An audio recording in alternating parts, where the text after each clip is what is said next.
So it was glued to that background, that textile. And that is silk. Silk doesn't like moisture. So you're dealing with all of the moisture, the fact that that adhesive doesn't move as well as your textile does. And so you're holding something that should move in place, and it's causing all of this breakage here. So that's why there's so much loss in these areas. And then to compound this issue is that whoever stitched this to the background, they didn't understand what they had.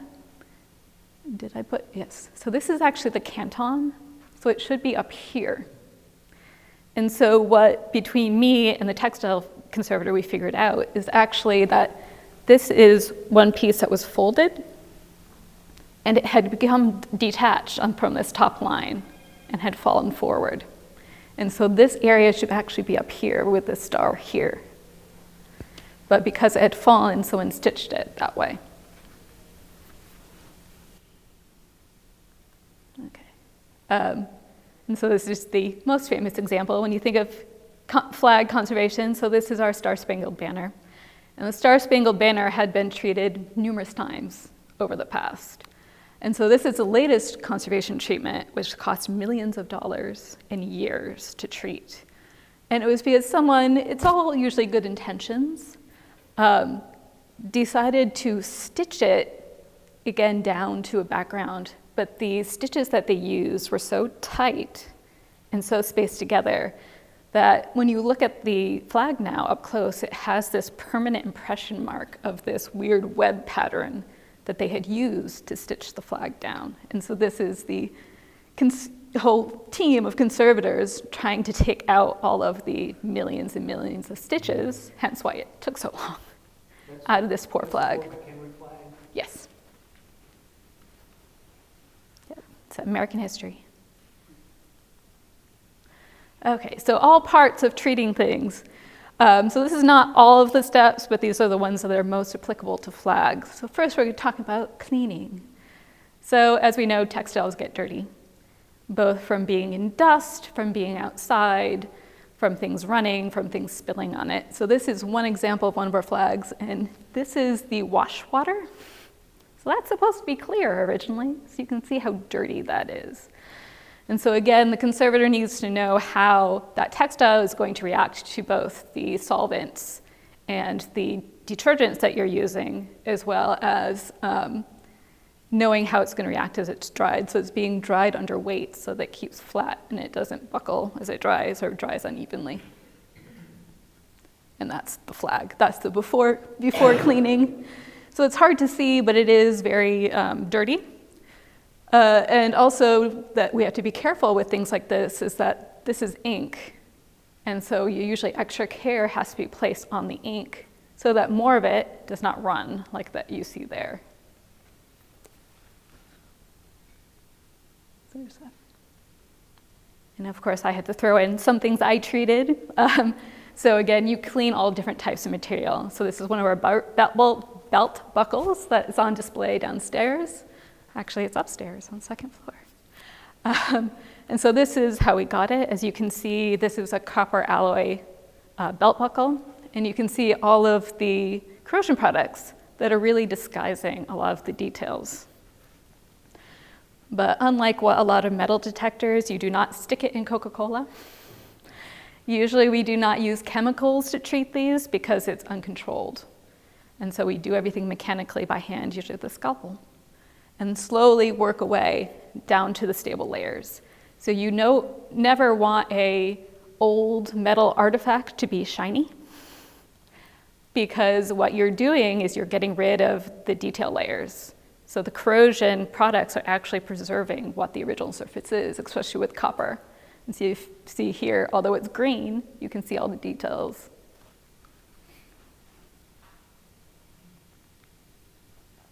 Next is stabilizing. This is the only good photo I have. This is doing a pH test. So I was trying to look at this, I believe that the water coming off of it was indicating that this is acidic. And so acids are slowly eating away the wool and the cotton that was used for this flag. And so that had to be stopped. You have to stabilize it, make it neutral, so that the acids are not continually eating away at your flag. And I believe that's the same flag we saw before, hence why it was wet cleaned. This is not from here, and it's not flag related, but it's the best example I have. And so this is a geometric pot, ancient Greece. And you can see here that this is all salt damage. So salt, when it goes into solution, can go into a pore of a ceramic, for example. But when your water dries out, that crystal is going to start growing in those pores, and the pores can't keep it up. So hence it's going to do this, which is called spalling. And then of course this also had a further issue, is that this had been happening for a while and someone tried to stop it by putting a coating on the outside, which made it worse. Because in spalling, it's a word called spall. S-P-A-L-L-I-N-G, spalling. And so when they put the coating on, instead of coming out in little bits, you have this barrier that's going to try to get the whole barrier off. So what had to happen is it all had to be soaked out. And this I find really funny because this is actually a horse feed bucket. It was the right shape for that pot, but you put your horses in the horse feed bucket to get the salts out. And this actually was so salty that it took me 2 months to get it down enough, and not all the salts were out. And to be the sciencey one, this is a conductivity meter, hence why you do not swim in the ocean, especially when there's a lightning storm. Salt water is conductive to electricity. And so you can monitor your water as you're washing it and see the conductivity go down, meaning you're getting the salt out. So this is the after, and I have to show off, and I was in the news for that one. This was when I was at Emory. And then the final part is, we have one more after this. Then you do the structural repair. As I've talked about is our silk. Silk breaks, it shatters. So it breaks into these little squares. And I should say that this is really Victorian silk because they did something called weighting it. So they added a chemical process to making the silk to make it heavier, hence that you could be charged more. But that weighting causes a lot of damage. It causes the silk to deteriorate. And so you'll see this shattering going on. And so not only is the conservator trying to figure out where all of those pieces go, usually by looking at the warp and the weft of your weave pattern to try to figure out the orientation, and then weird puzzle pieces that have no pictures on them, trying to figure out where that goes. And then she's stitching them down to a clear fabric so that they will stay that way, using very fine needles and very hair-like threads. And so this is a similar example as we've already seen with hymn mount. And this was treated by my intern last year named Michaela Rollins. And so you can see here, this is the before it was painted fill. And so the wire that's holding that flag up was not only showing, but it was also a little wobbly because you're missing all of that resin that was originally holding that flag in place. And so that had to be filled in order to stabilize the flag. And then the last part would be loss compensation. So this flag is fine as it is, but you can't really understand what's going on here. And so that's part of the conservation journey, is that trying to make things that are visually understandable to the public so you understand what's going on. And so this is the after. So you can see here that it's not a perfect match, so you can tell what was replaced, but we knew what it was saying. And so we could put back that it was the ladies, it was missing the L, of the Union Church of Rodney. So using similar looking, but not the same material, because in the future, you want someone to be able to understand what you added. You just visually put back what's lost, so that you have a complete whole from when you're viewing it. This is the only one I have with a flag. So that's what I was saying, that I do a little bit on other material types. So this poster, which is downstairs in our talking about World War I during Camp Shelby, is up on the wall. But it was missing a lot of the edge. It just looked tattered and kind of not cared for. And so as you can see here, and so I decided that I wanted to fill some of those losses on the edges. And so using my little paper conservation minimal knowledge, as I filled some of those losses to make it look a little more whole. And so for those of you who want more information about how to treat your artifacts, how to care for them, here are some good websites. The American Institute for Conservation, AIC, is a great website. They have a whole section about caring for your own artifacts, usually broken down by what it is.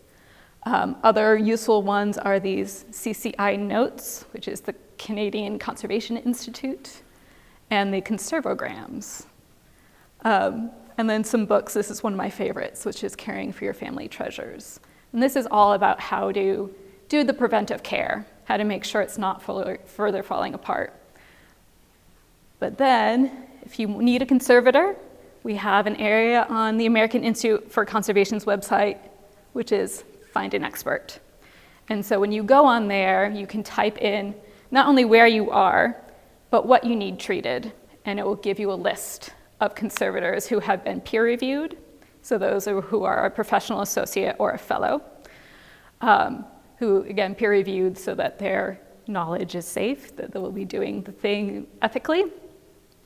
And so you can find a conservator to help answer any questions you have and or to send your artifacts to. I always like to end with this quote. This is one of my favorites. So it's important because people are visual people. We understand history a lot by seeing what we have, but if we lose everything, if we don't preserve it, then we're not going to have those visual indications for future generations. But let people read that for a little while. It's a long quote. It's one of my favorites.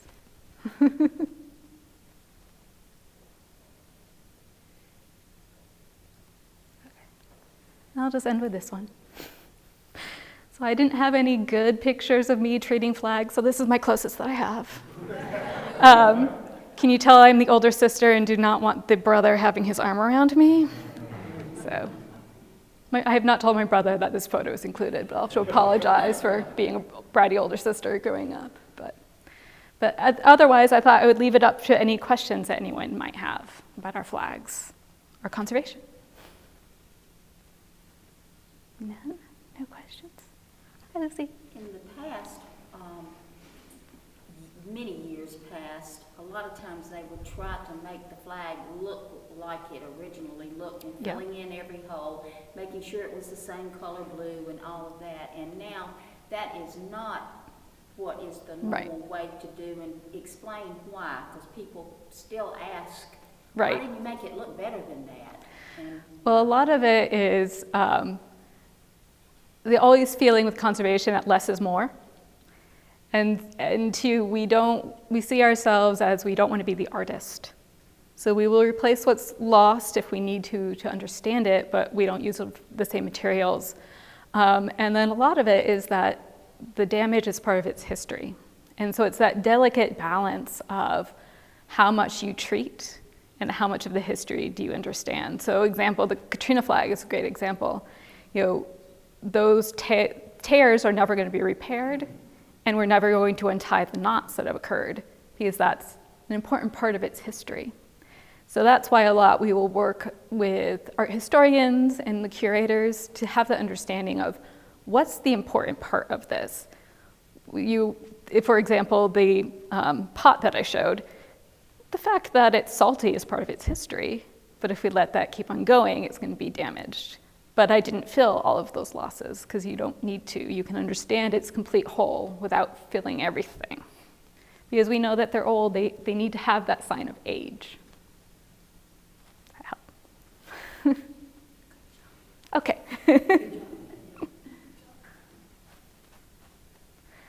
Anybody else? Anything about the conservation of any of the flags we have out? Because I know a couple of you were wandering around the galleries before we started. No? All right, that's it. I guess I'm so good.